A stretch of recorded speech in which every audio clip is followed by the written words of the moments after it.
아시는 대로 지난 월요일부터 오늘까지 교육자 수련회가 있었습니다. 성도님들의 기도와 또 격려 덕분에 잘 마치고 돌아왔는데요. 저는 수요 기도회를 담당해서 그런지 아직 수련회가 끝난 느낌이 들지 않습니다. 오늘 수요 기도회까지 하나님께서 은혜 주시기를 바랍니다. 함께 말씀 보겠습니다. 구약성경 창세기 37장 12절부터 17절까지 말씀입니다.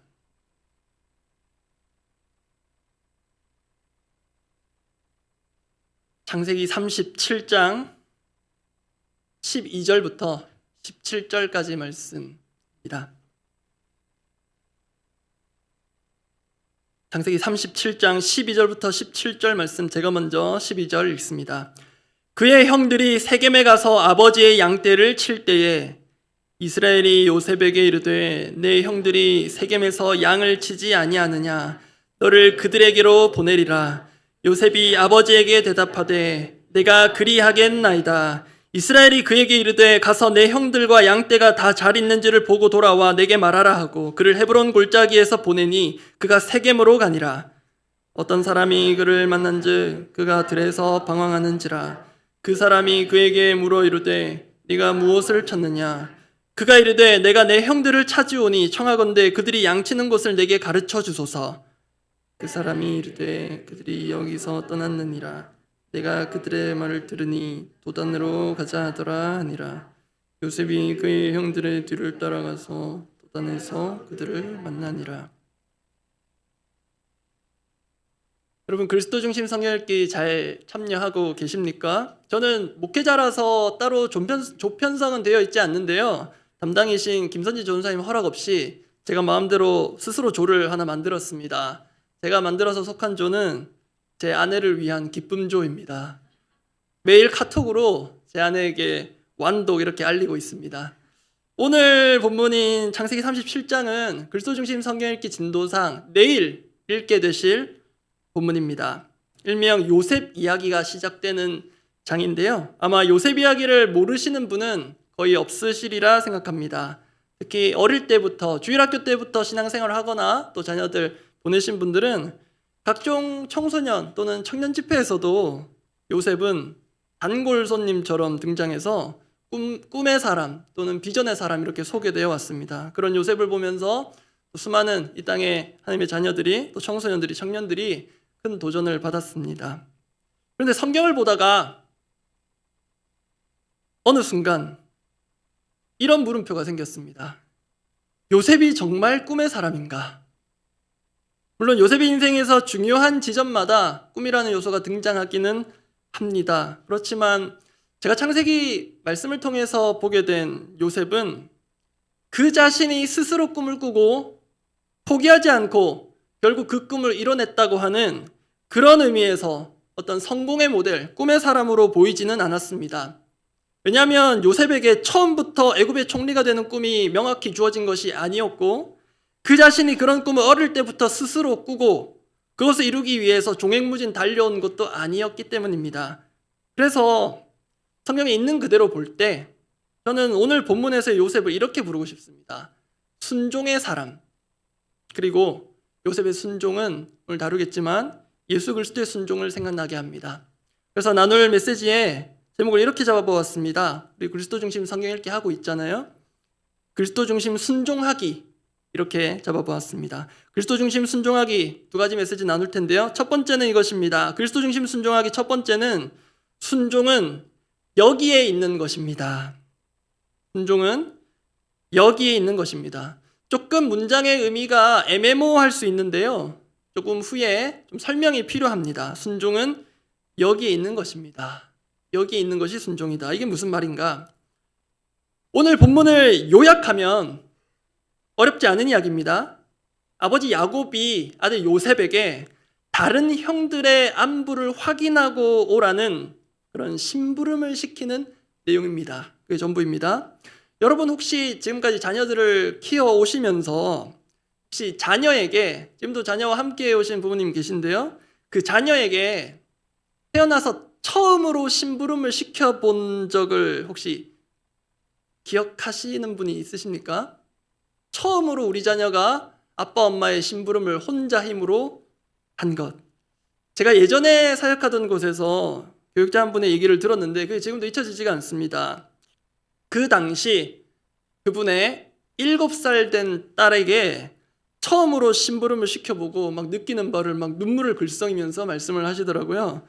처음에는 딸한테, 7살 딸한테 장난식으로 설마 하겠어 하는 생각으로 딸한테 슈퍼 가서 뭐 좀 사와라 이렇게 했다는데요. 딸이 실제로 진짜로 밖에 나갈 준비를 하더라고 그러셨거든요. 그렇게 진짜 딸이 집을 나서는 걸 보고 아빠가 말리지는 않고 그분이 몰래 뒤를 따라가 봤다고 하시더라고요. 그렇게 딸이 슈퍼에 혼자 들어가서 물건을 고르고 계산하는 모습을 보는데 뭔가 마음이 짠했다. 그러면서 막 눈물을 글썽글썽 거리시던데 참 그게 단순하게 기특하다고만 할 수 없는 부모만이 알 수 있는 그런 마음이었을 것입니다. 아마 많은 분들 공감하실 것 같습니다. 그런데 여러분 이건 거의 심부름에 대한 미담에 가깝고요. 실제 우리 현실을 한번 봐야 되겠습니다. 일단 저희 집 첫째가 7살이고 둘째가 6살입니다. 아직 심부름 시킬 만한 나이도 아니긴 하지만요. 저희 집은 심부름을 자녀들이 하지 않고 아빠가 합니다. 첫째가 침대에 누워있다가 아빠 목말라 우유 하면 자려고 누워서도 제가 벌떡 일어나서 우유를 한 컵 떠다가 드립니다. 아빠 배고파 이러면요. 뭐 먹고 싶어 물어보고요. 너가 가서 돈 줄게 사와 그러지 않습니다. 아빠가 사올게. 또 먹고 싶은 거 뭐 있어? 더 물어보고. 그렇게 아빠 엄마가 심부름을 자청하여 다녀옵니다. 저희 집만 그러진 않겠죠? 특히 자녀들이 학년이 올라갈수록 특히 수험생이 되면 거의 모든 부모님들이 자녀들 심부름 하시느라 바쁘시지 않을까 합니다. 소위 도어 투 도어 서비스입니다. 차로 학교로 학원으로 모셔다 드리고 또 모셔다 와야 합니다. 조금이라도 공부에 시간과 에너지를 우리 자녀들이 집중할 수 있도록 자녀를 위한 심부름꾼을 자처합니다. 그렇게 자녀들을 애지중지 아끼고 사랑하는 마음에서 많은 부모님들이 그렇게 기꺼이 기쁨으로 하실 것입니다. 그러면 이제 본문으로 돌아옵니다.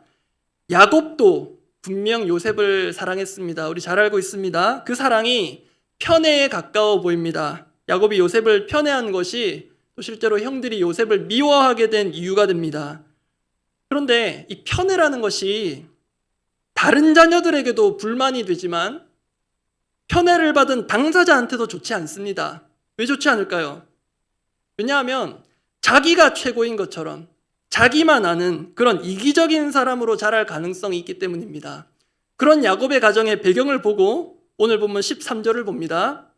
요셉은 보면 아버지의 편애를 받았지만 결코 잘못 자라지 않았음을 알게 됩니다. 오늘 보면 창세기 37장 13절 같이 한번 읽어보겠습니다. 이스라엘이 요셉에게 이르되 내 형들이 세겜에서 양을 치지 아니하느냐 너를 그들에게로 보내리라. 요셉이 아버지에게 대답하되 내가 그리 하겠나이다. 마지막에 있는 내가 그리 하겠나이다가 오늘 설교의 제목이기도 한데요. 이 부분이 상당히 중요합니다. 여기 내가 그리 하겠나이다라고 번역된 히브리 원문을 직역하면 보소서, 감탄사가 되고요. 나를 이렇게 됩니다. 영어 성경은 내가 그리 하겠나이다를 Here I am 이렇게 옮깁니다. 이것을 아버지에 대한 아들의 대답으로 자연스럽게 옮기면 이렇습니다. 아빠 저 여기 있어요. 제가 할게요. 그런데 만약에 요셉이 편애 가운데 자라서요. 형들보다도 자기가 더 낫고 그렇게 이기적인 아이로 자랐다면 요셉이 어떻게 반응했을까요? 가정입니다만 저희 집 아가들이 청소년이 되었다고 가정해 보겠습니다. 각자 자기 방에 문을 닫고 있습니다. 뭔가를 하고 있습니다. 엄마가 부릅니다. 진아야, 우유 한 통만 사다 줄래? 네 엄마, 제가 그리 하겠나이다. 그렇게 할까요? 진아야, 우유 한 통만 사다 줄래? 사실 처음에 불러내는 것부터 쉽지가 않습니다. 한 번에 대답하면 효자입니다. 진아야, 우유 한 통만 사다 줄래? 답이 없습니다. 진아야? 또 답이 없습니다. 진아야? 짜증이 섞여 올라갑니다. 2번, 3번, 4번 부르게 됩니다. 그러는 과정에서 부모님이 짜증이고요. 그리고 자녀는 뭔가 하는 일이 있었는데 흐름이 끊겨서 짜증나는 건 마찬가지입니다. 그럼 우리 현실을 생각해보고 가정해보면 지금 어린 요셉의 반응, 청소년으로 보이는 요셉의 반응, 내가 그리하겠나이다가 다시 보입니다. 게다가 오늘 본문에서 요셉이 하게 된 심부름은 스케일이 좀 다릅니다. 너 집안 마트에 좀 갔다 와 하는 정도가 아니라요. 지리적으로 알려진 바에 의하면 지금 야곱의 집에서 야곱이 지금 요셉을 보내는 세겜까지는 여러분 800m도 아니고 8km도 아니고 80km 되는 거리를 요셉이 가야 합니다. 요셉이 그것을 몰랐을까요? 그걸 모르고 순진하게 내가 그리하겠나이다 그렇게 할게요 그랬을까요? 오늘 그리스도 중심 성경 읽기 진도로 읽은 창세기 33장에 보면 야곱이 에서를 감격적으로 만나는 이야기가 나옵니다. 읽으신 분 기억하실 텐데요. 그때 야곱이 자리를 잡았던 곳이 어디냐면 바로 세겜 성읍 앞이었습니다. 즉 야곱 일가는 세겜 근처에서 살았었고 거기서 지금 있는 헤브론으로 온 가족이 함께 이동해 왔습니다. 그렇다면 요셉은 그 과정에서 헤브론에서 세겜으로 올라가는 길이 아버지 심부름을 해서 그렇게 가는 길이 보통 먼 길이 아니라는 것을 이때 알고 있었을 것입니다. 그럼에도 대답이 무엇입니까? 못하겠습니다가 아니고요. 내가 그리하겠나이다. Here I am. 내가 여기 있습니다. 게다가 또 하나 요셉이 가야 할 목적지 세겜은 무시무시한 곳이었습니다. 오늘 읽으셨다면 창세기 34장에는 야곱의 딸 디나에게 불미스러운 일이 있었고 그로 인해 야곱의 아들들이 아버지 야곱 몰래 잔인한 복수극을 벌인 이야기가 나옵니다. 그 지역이 어디입니까? 세겜입니다. 그런 세겜에서의 과거가 있었기 때문인지 야곱은 지금 형들이 세겜에서 양을 치고 있는데 그 안부가 걱정이 되었을 것 같습니다. 그래서 형들과 양떼들이 잘했는지 보고 오라 요셉을 보냅니다. 그런데 요셉도 지금까지 말씀드린 그 세겜에서 있었던 일들 잘 알고 있었을 것입니다. 잘못하면 요셉조차도 가는 길에 또는 그 지역 인근 사람들로부터 어떤 봉변을 당할지 모릅니다. 그걸 알고서도 요셉의 대답은 무엇입니까? 내가 그리하겠나이다. 내가 여기 있나이다. 여러분, 이 내가 그리하겠나이다. 내가 여기 있나이다. 이 순종의 대답은요. 요셉만의 것이 아닙니다. 우리가 보고 있는 본문에서 조금 더 거슬러 올라가면 내가 그리하겠나이다. 내가 여기 있나이다. 이 대답을 아버지를 넘어 하나님 앞에서 한 이가 있습니다. 누구냐면 요셉의 증조 할아버지 아브라함입니다. 아브라함이 그의 아들 독자 이삭을 하나님께 바치는 이야기, 그 시작과 그 절정에서 내가 여기 있나이다 그 대답이 들립니다. 창세기 22장입니다. 1절과 11절에 나와 있는데요. 제가 읽어드립니다. 1절입니다. 그 이후에 하나님이 아브라함을 시험하시려고 그를 부르시되 아브라함아 하시니 그가 이르되 내가 여기 있나이다. 그리고 이삭을 데리고 모리아산으로 갑니다. 죽이기 직전에 여호와의 사자가 막습니다. 그게 11절입니다. 여호와의 사자가 하늘에서부터 그를 불러 이르시되 아브라함아 아브라함아 다급히 부릅니다. 하시는지라 아브라함이 이르되 또 마찬가지입니다. 내가 여기 있나이다 하매 지금 22장 1절 11절에서 내가 여기 있나이다로 번역된 이 히브리 원어와 오늘 본문에서 요셉이 아버지 야곱에게 내가 그리하겠나이다로 번역된 원어는 동일합니다. 같은 의미가 있습니다. 그리고 내가 여기 있나이다라는 것은 단순히 내 위치를 알리는 내 좌표를 알리는 의미가 아니라 아버지께 아들이 순종하겠나이다라는 그 의지가 담긴 반응이자 대답입니다. 내가 여기 있나이다. 하나님이 아브라함을 부르십니다. 아브라함 입장에서는 이렇습니다. 우리 하나님 뭔가 시키실 일이 있나 보다. 그렇게 하고 대답하는 것입니다. 네, 하나님 아버지, 제가 여기 있습니다. 제가 여기 있나이다. 제가 그리하겠나이다. 말씀하세요. 순종하겠습니다. 근데 그 순종의 명령이 무엇입니까? 아들을 바쳐라. 저 같으면은 꿈도 꾸지 못할 말씀에도 내가 여기 있나이다. 순종의 의지를 보인 아브라함입니다. 무슨 말씀을 하시든 내가 여기 있나이다. 다르게 말하면 나는 하나님 아버지의 아들입니다가 될 수도 있겠습니다. 근데 여러분, 이런 아브라함에 있는데 반해서 하나님께서 거의 비슷하게 부르십니다. 그런데 정상적으로 내가 여기 있나이다 대답하지 못하고요, 숨은 사람도 있습니다. 창세기 22장에서 조금 더 거슬러 올라갑니다. 창세기 3장입니다. 선악과를 따먹은 아담을 하나님께서 찾으십니다. 여호와 하나님이 아담을 부르시며 그에게 이르시되 내가 어디 있느냐.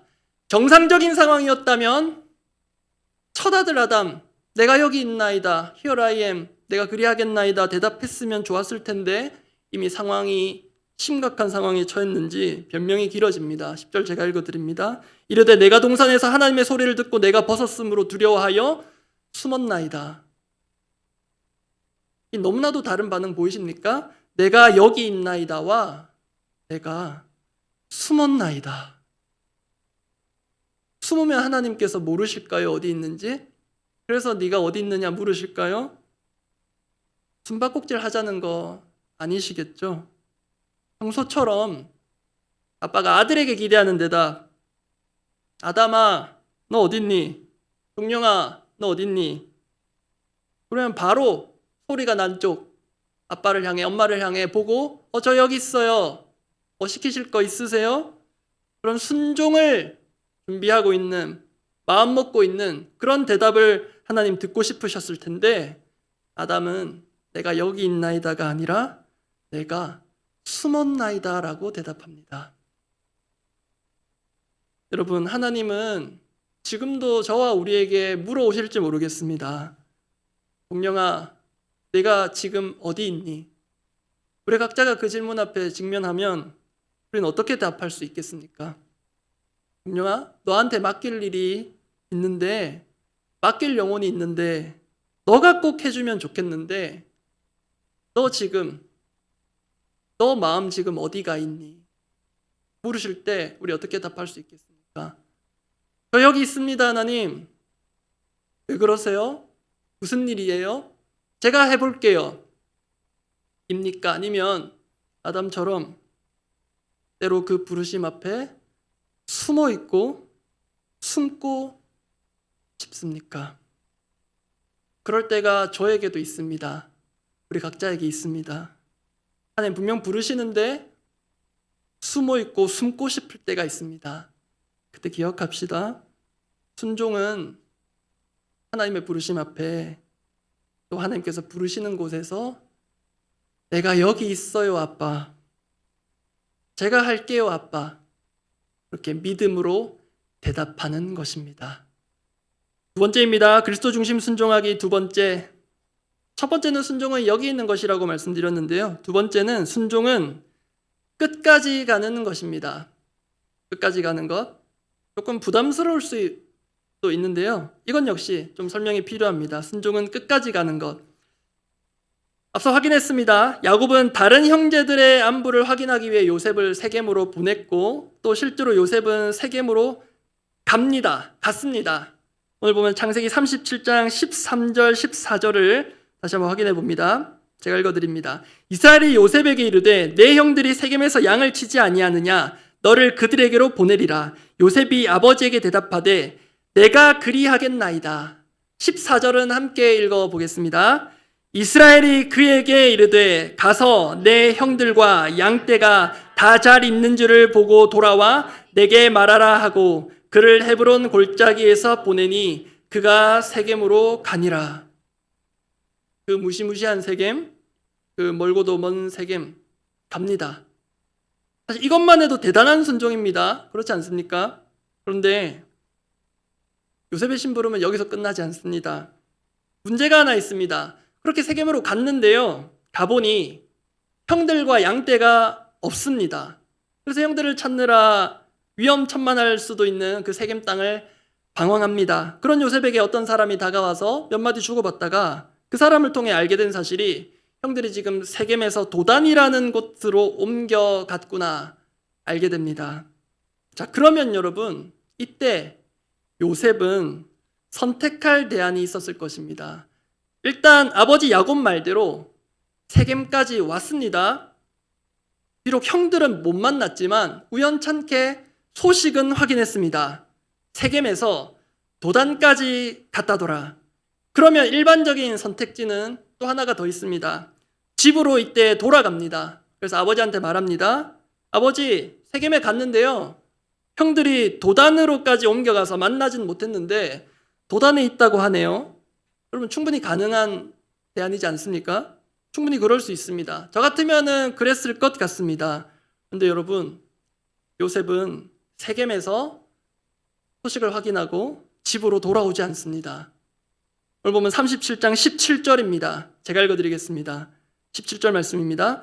그 사람이 이르되 그들이 여기서 떠났느니라. 내가 그들의 말을 들으니 도단으로 가자 하더라 아니라. 요셉이 그의 형들의 뒤를 따라가서 도단에서 그들을 만나니라. 여러분, 세겜에서 또 도단까지는요, 세겜에서 북서쪽으로 약 20km 정도 더 가야 됩니다. 다시 이동합니다. 형들이 먼저 갔으니 이번에는 안 놓치려고 속력을 더 내지 않았겠습니까? 결국 도단까지 가서 드디어 형들을 만납니다. 그렇게 오늘 본문은 끝납니다. 도단에서 그들을 만나니라. 심부름 대성공입니다. 그런데 여러분, 아마 그 다음 이어지는 이야기 아실 것입니다.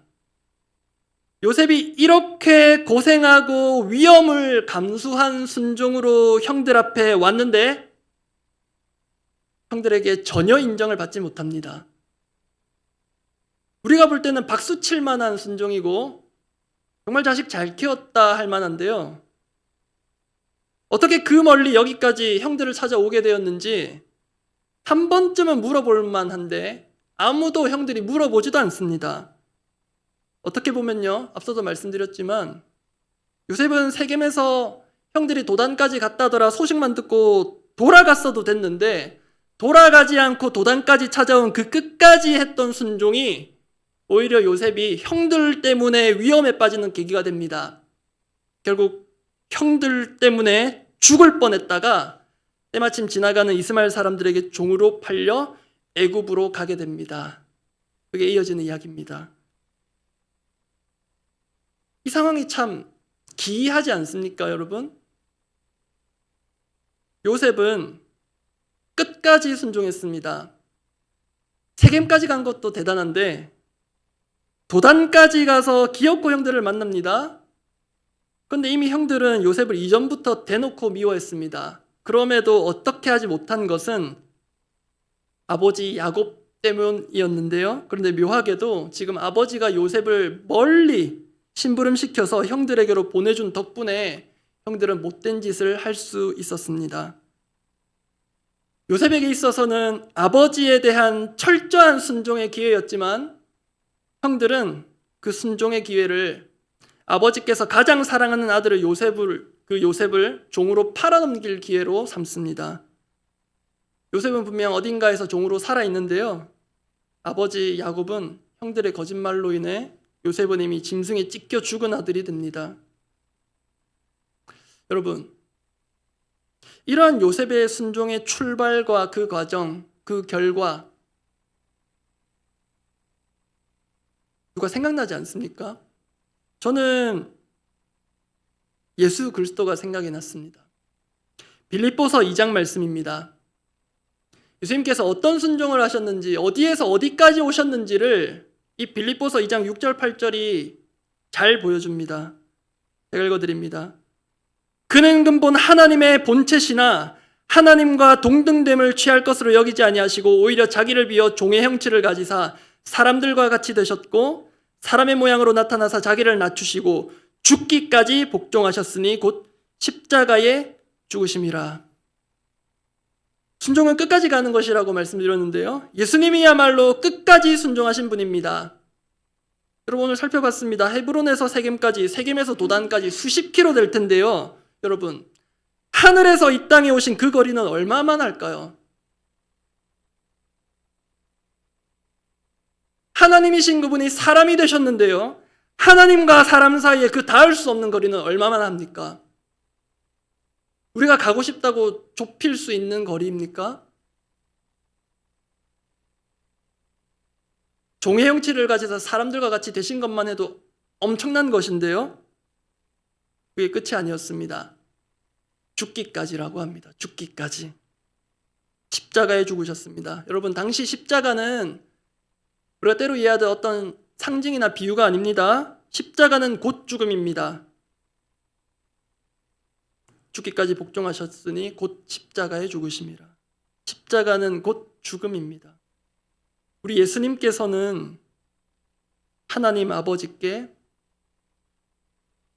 죽기까지 철저히 순종하셨습니다. 그런데 그 순종으로 인해 예수님은 십자가에서 고난의 잔을 마시셔야 했고, 하나님 아버지는 아들을 내어놓는 그 슬픔의 고배를 마셔야 하셨습니다. 이렇게 끝까지 순종한 요셉, 죽기까지 순종한 예수님을 묵상할 때 또 한 번 직면하게 되는 질문이 있습니다. 그것은 나는 어디까지 와 있는가 하는 것입니다. 우리 각자가 하나님께서 보내시고 또 부르신 그 순종의 길 가운데 들어서 있으리라 믿습니다. 여러분, 순종은 끝까지 하는 것이라 말씀드렸습니다. 조금 억울할지 모릅니다. 99%의 순종은 불순종이라 하더라고요. 처음에는 억울하겠다 싶었습니다. 너무 과한 것 아닌가? 99%의 순종도 분명 가치가 있지 않은가? 99%의 순종이 불순종이라니.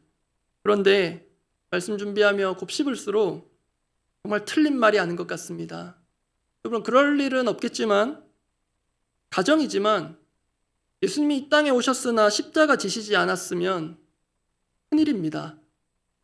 저와 여러분들이 지금 이 시간에 여기 있을 수 있겠습니까? 그런데 여러분, 예수님이 이 땅에 오셨으나 십자가 지시지 않을 수도 있었을 것처럼 보입니다. 예수님의 겟세마네 기도 때문입니다. 마태복음 26장 39절입니다. 제가 읽어드립니다. 조금 나아가서 얼굴을 땅에 대시고 엎드려 기도하여 이르시되 내 아버지여 만일 할만하시거든 이 잔을 내게서 지나가게 하옵소서. 이 기도를 우리는 지나갈 수 없습니다. 이 잔을 내게서 지나가게 하옵소서.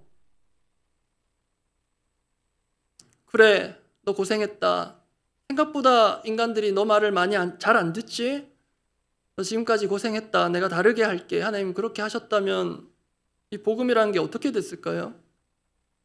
그러나 나의 원대로 마시옵고 아버지의 원대로 하옵소서 하시고, 여러분, 이 잔을 마시기 위해 이 땅에 예수님이 오셨는데요, 지금 그 잔을 지나가게 해달라고 하십니다. 그분이 우리가 믿는 예수님입니다.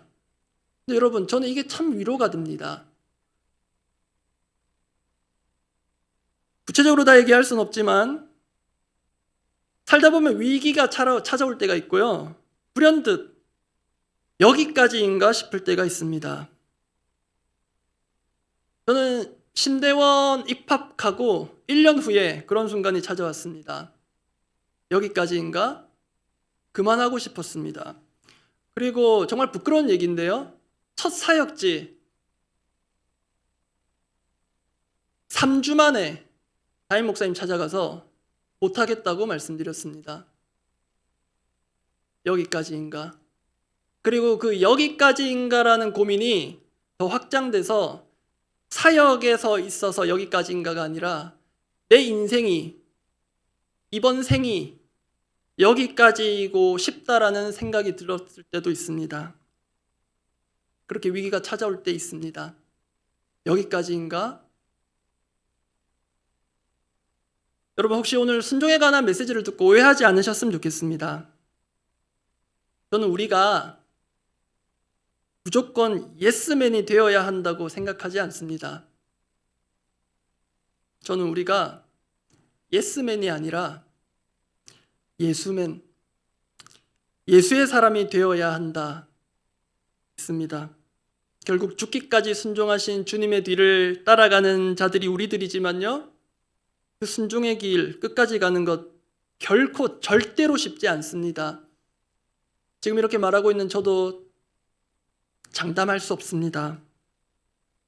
더더욱 우리 예수님도 그 끝까지 순종하는 길이 쉽지 않다는 것을 보여주셨습니다. 여러분, 예수님 이 땅에 오실 때 사람들이 자신에게 얼마나 적대적일지 모르셨을까요? 내가 이렇게 희생하고 헌신하고 내 몸을 던지면 알아주겠지. 그렇게 생각하셨을까요? 우리 예수님은 제자들의 배신도 알고 계셨던 분입니다. 그걸 알기에 더 순종하기 어려우셨을 것 같습니다. 여러분, 우리도 정말 내가 아끼고 사랑하는 사람 위해서, 자녀 위해서 목숨 걸고 살 수 있지만요, 나를 죽이려고 달려드는 사람 앞에서 누가 그렇게 할 수 있겠습니까? 그런데 우리 예수님은 분명 순종의 길이 힘들지만, 그것도 보여주셨지만, 어떻게 하면 끝까지 순종할 수 있는지도 보여주셨습니다. 먼저 그 순종이란 우리 자신의 의지와 힘과 노력으로는 할 수 없음을 보여주셨습니다. 또 하나 보여주신 게 있는데요. 하나님께서 순종할 힘을 주셔야 끝까지 순종할 수 있음을 보여주셨습니다. 내게서 지나가게 해달라고 하셨지만 아버지의 원대로 내가 여기까지이기를 바라는 그 악착스러운 고집보다 더 강한 것이 아버지의 원입니다. 그 아버지의 뜻, 그 아버지로부터 오는 그것을 두 글자로 은혜라고 하겠습니다. 그 은혜가 있어야 우리는 우리 각자에게 주어진 그 끝까지 가고 끝까지 순종할 수 있습니다. 여러분, 조금 엉뚱한 생각이 났습니다. 혹시 우리 가운데 주어진 순종의 길 힘들어서 어느 지점에선가 원망이 일어나고 터져 나오는 분이 있을지 모르겠습니다. 또 그런 원망 참 많이 한 사람입니다. 앞서도 대략 말씀드렸습니다. 이런 원망입니다. 왜 나를 보내셨나? 왜 여기에 나를 보내셨나? 나보다 더 탁월한 사람들 많은데 왜 나를 보내셨습니까, 하나님? 왜 여기 나를 보내셨습니까? 하나님 뭐라 하실까요? 이번엔 조금 엉뚱한 생각이 났습니다. 제가 잘못 들은 건지는 모르겠습니다. 왜 하나님 저를 여기 보내셨어요? 왜 납니까? 다른 사람도 많은데. 하나님 이렇게 반응하실지 모르겠습니다. 그러게 말이다, 얘야. 내가 왜 너를 보냈는지. 다른 사람 보내면 되는데, 아니, 내가 직접 하면 훨씬 더 쉽게 바로 되는데, 왜 내가 너를 보냈는지 나도.